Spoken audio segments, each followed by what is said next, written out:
Halo warga Indonesia sekalian, benar, kalian nggak salah lihat, kalian nggak salah baca. Kelompok kami berencana menjelaskan karet di Indonesia.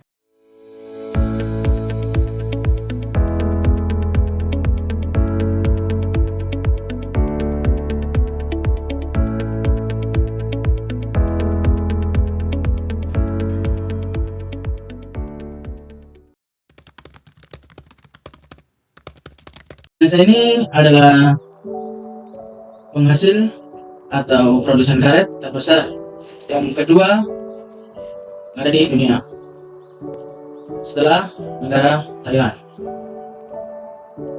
Produksi karet di Indonesia ini telah mengalami pertumbuhan yang stabil sejak tahun 1980-an. Kebanyakan produksi karet di Indonesia berasal dari provinsi-provinsi yang meliputi daerah Sumatera Selatan, Sumatera Utara, Riau, Jambi, dan Kalimantan Barat. Dari karakteristik produk itu sendiri, karet di Indonesia terdiri dari dua macam karet. Yang pertama yakni karet alam dan yang kedua yakni karet sintetis. Karet alam ini berasal dari getah pohon karet atau dengan nama ilmiah atau yang berarti Hevea brasiliensis yang diolah menjadi produk lateks. Karet alam memiliki sifat elastis, tidak menguai saat dipanaskan dan juga memiliki daya kehausan yang tinggi. Gimana teman-teman, setelah mendengar bahwa Indonesia merupakan produsen terbesar kedua di dunia untuk karet setelah Thailand? Sangat kaya sekali kan negeri ini. Ya, kalau kita berbicara tentang industri ini, industri karet, dengan fakta bahwa Indonesia merupakan produsen kedua terbesar di dunia, jadi tidak dipungkiri bahwa keterlibatan pelaku usaha pada industri ini sangatlah banyak, meliputi banyak pihak di dalamnya, mulai dari hulu hingga hilir, mulai dari petani karet, perusahaan perkebunan baik milik rakyat, swasta maupun milik negara, juga perusahaan manufaktur yang membutuhkan bahan baku karet tersebut. Dan tidak lupa lagi keterlibatan pemerintah juga sangat besar pada industri ini, meskipun lembaga-lembaga ini tidak ikut langsung, tidak menjadi pelaku usaha langsung pada industri ini, seperti Kementerian Pertanian, Badan Penelitian dan Pengembangan Pertanian, dan Asosiasi Petani Karet Indonesia. Lembaga-lembaga ini ikut serta sebagai lembaga pendukung industri karet di Indonesia.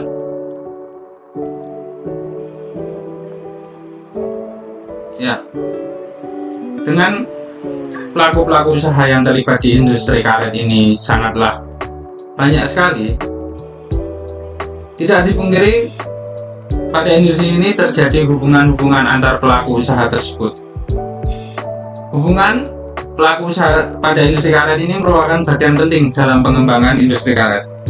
Kerjasama antar pemangku kepentingan seperti industri yang memerlukan bahan baku karet dengan perusahaan perkebunan karet menjadi hal penting untuk dijalankan, terutama di Indonesia, agar terjadi proses hilirisasi yang sudah semua inginkan saat ini, yaitu hilirisasi, agar produk yang kita ekspor itu tidak hanya produk mentah saja, namun jadi, sehingga nilai pada produk tersebut meningkat, harga produk tersebut meningkat, sehingga perekonomian di Indonesia juga turut meningkat beriringan dengan terjadinya proses tersebut.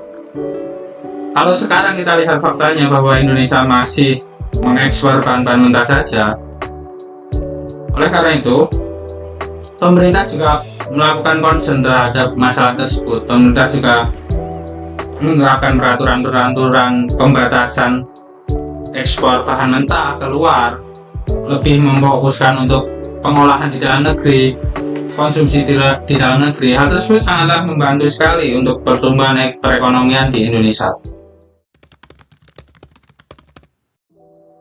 Seperti yang kita tahu bahwa Indonesia merupakan negara penghasil karet terbesar nomor 2 yang ada di dunia. Kisah 85% dari produksi karet yang ada di Indonesia yang telah diekspor ke beberapa negara lain. Negara-negara lain yang ditujuan ekspor ini seperti negara tetangga yang dari kawasan Asia, negara yang ada di benua Eropa maupun negara yang ada di benua Amerika. Untuk produk yang diekspor ini masih berupa ground proper, yaitu hasil olahan karet ataupun tahap latex. Selain diekspor, hasil beras karet ini yaitu tahap latex ini juga dilakukan diverifikasi atau pengolahan menjadi produk lainnya seperti sol sepatu, kram rubber, barang-barang untuk konstruksi, dan sarung tangan yang bisa digunakan untuk medis. Di Indonesia ini juga diketahui bahwa perusahaan-perusahaan yang mengolah dari komoditas karet ini menjadi barang baru maupun setengah jadi maupun barang jadi. Tentunya sudah ada.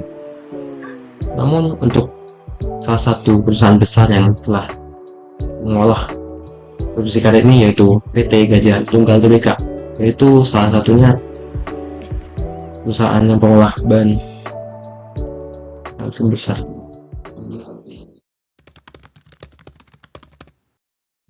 Bab manajemen. Setiap pelaku usaha pada industri karet ini, baik agroindustri maupun usaha tani, semua aktivitas yang pelaku usaha itu lakukan, mulai dari produksi hingga pemasaran, pasti menerapkan yang namanya fungsi manajemen. Untuk lebih memudahkan, mari kita melihat contoh penerapan fungsi manajemen pada PTPN 12 Banjarsari Kabupaten Jember.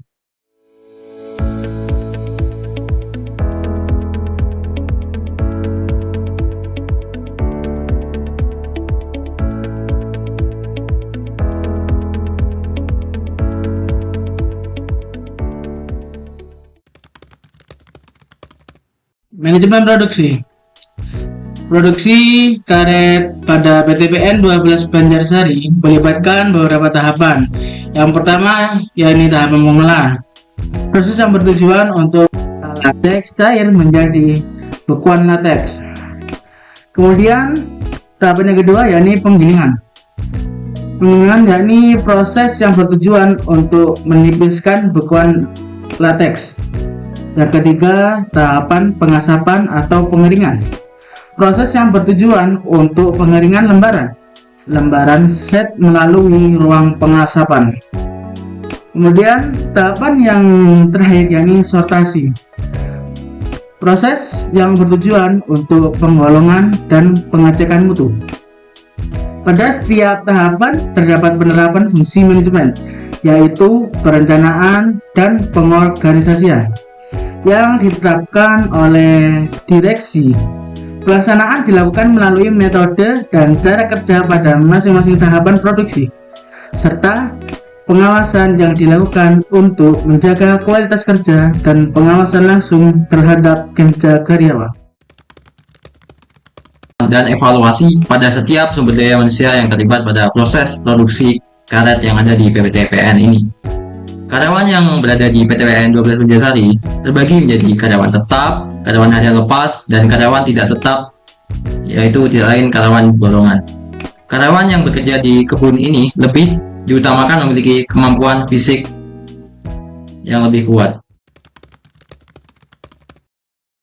Manajemen organisasi.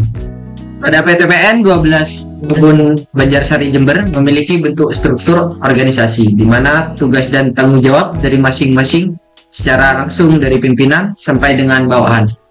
Struktur organisasi PTPN 12 Kebun Banjarsari Jember terdiri dari administratur atau manajer, kepala kantor, sinder kepala, sinder kebun, sinder pabrik, inspektur wilayah, kepala bagian atau biro, serta sesama administrator. Pemasaran merupakan suatu hal yang penting dalam suatu usaha. Pemasaran karet pada perusahaan kecil rakyat, menengah swasta, dan besar pemerintah tergantung pada beberapa faktor, seperti skala produksi, jaringan distribusi, dan kebutuhan pasar. Beberapa saluran pemasaran yang dapat digunakan oleh perusahaan-perusahaan tersebut antara lain.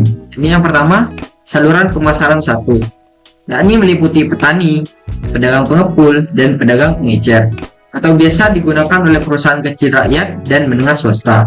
Dan yang kedua, yakni saluran pemasaran 2, yakni meliputi pabrik pengolahan karet, perusahaan besar, dan juga pemerintah. Dan yang ketiga, untuk perusahaan besar pada industri karet ini melakukan pemasaran dalam bentuk ekspor, yakni berupa kram rubber. Nah, itu aja sih yang dapat kami sampaikan. Semoga video ini bermanfaat. See you. I shine so bright, you might go blind, blind, blind. When I walk through, they close their blinds. I'm gonna show